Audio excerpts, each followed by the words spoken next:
The Roman Empire is one of the most famous civilizations in history, remembered for its power, innovation, and eventual collapse. It all began in 27 before the Common Era, when Augustus became the first emperor, transforming Rome from a republic into an empire. Over the next centuries, Rome expanded rapidly, conquering vast territories across Europe, North Africa, and the Middle East.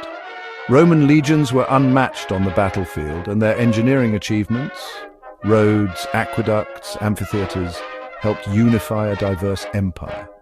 Cities flourished, trade connected distant regions, and Roman law created a system of order that influenced governments for centuries to come. At its height in the 2nd century of the Common Era, under emperors like Trajan, the Roman Empire stretched from Britain to Mesopotamia. Pax Romana, or Roman peace, kept much of the empire stable for nearly 200 years. Rome became a hub of culture, art, and philosophy, blending traditions from across its provinces. Gladiatorial games filled the Colosseum, and Latin spread as a common language.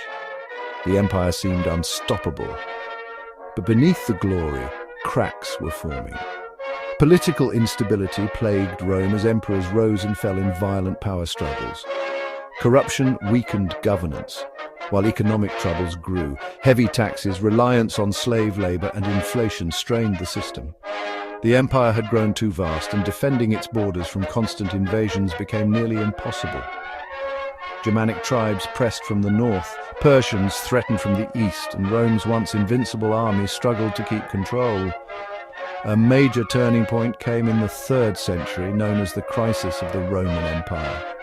Civil wars, invasions, and plagues nearly tore Rome apart.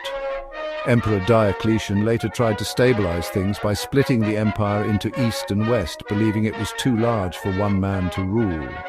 Constantine followed, moving the capital east to Byzantium, later renamed Constantinople. While the Eastern Roman Empire grew stronger, the western half continued to decline. By the 4th and 5th centuries, barbarian invasions intensified. The Visigoths sacked Rome in 410 of the Common Era, shocking the world, and in 476 of the Common Era, the last Roman emperor in the west, Romulus Augustulus, was deposed by a Germanic chieftain. This event is often seen as the official fall of the Western Roman Empire. Yet in truth, Rome didn't fall overnight. It slowly unraveled over centuries. Interestingly, the Eastern Roman Empire, also known as the Byzantine Empire, survived for nearly another 1,000 years, preserving Roman traditions and culture until its fall in 1453 to the Ottomans. This meant that while the Western Empire collapsed, Rome's legacy lived on in countless ways. The rise and fall of Rome left an enormous impact on the world.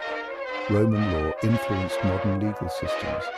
Roman roads, architecture, and aqueducts set the standard for engineering. The Latin language became the root of many European tongues, and Christianity, once a small sect within the empire, spread and eventually became a global faith. Even the idea of a powerful, united Europe was shaped by the Roman dream of empire. So why did Rome fall? Historians debate endlessly. Some point to economic collapse, others to political corruption, military weakness, or barbarian invasions. The truth is, it was a mix of all these factors. Rome grew too big, too complex, and too divided to sustain itself. Yet, despite its fall, Rome never truly disappeared. Its culture, laws, and ideas shaped medieval Europe, inspired the Renaissance, and continue to influence governments, architecture, and society today. The Roman Empire may have collapsed, but its shadow still stretches across history.